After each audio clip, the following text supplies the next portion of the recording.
Comfort. What a rich word. Not in the sense of comfort food or having comfortable clothing, but the comfort that one human being is able to give to another. Think of a young child who's frightened or fell down and is crying, and a parent comes and comforts the child.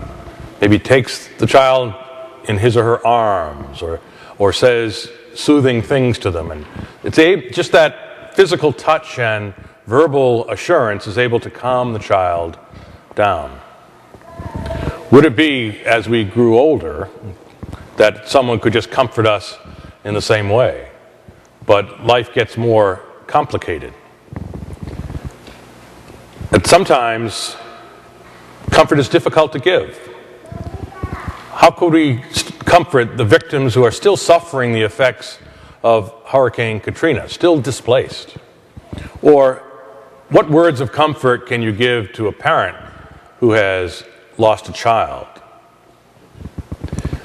Comfort is the concept that's present in the first reading from Isaiah, where Isaiah says to the people of Israel, comfort my people.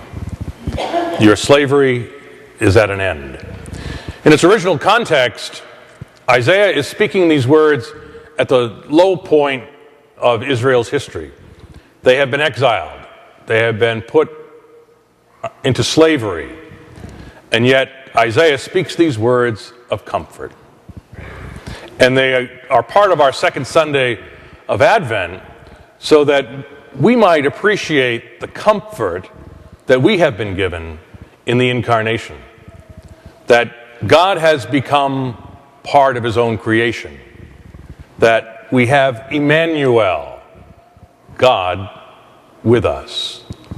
So that despite the darkness of various times of our lives, if we can reflect back to the fact that we do believe that God walks with us, that God is part of what we are experiencing, that God can give us assurance and hope. Perhaps what we could do in prayer this week is to be attentive, really attentive to the needs of another to be comforted, the needs of another to be given words of hope, or a sense of peace or relief. It might be the best Christmas gift that anyone could receive. At the same time, it might be you or me that is in need of comfort. That too takes a gift to be able to be opened up to another entering into my life and trying to assure me of their love and support, their comfort, their hope. Sometimes we don't like to do that because it reminds me that I'm not in charge. It reminds me that I am vulnerable. It reminds me that I'm not in control of this particular situation.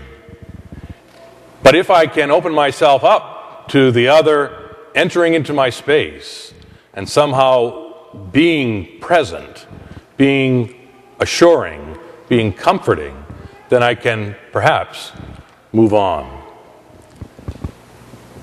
Above all else, Advent is a season of hope. It's a promise of hope. And you and I need to be attentive to the fact that we do believe that Emmanuel is here. God is with us. And that is indeed reason to be comforted.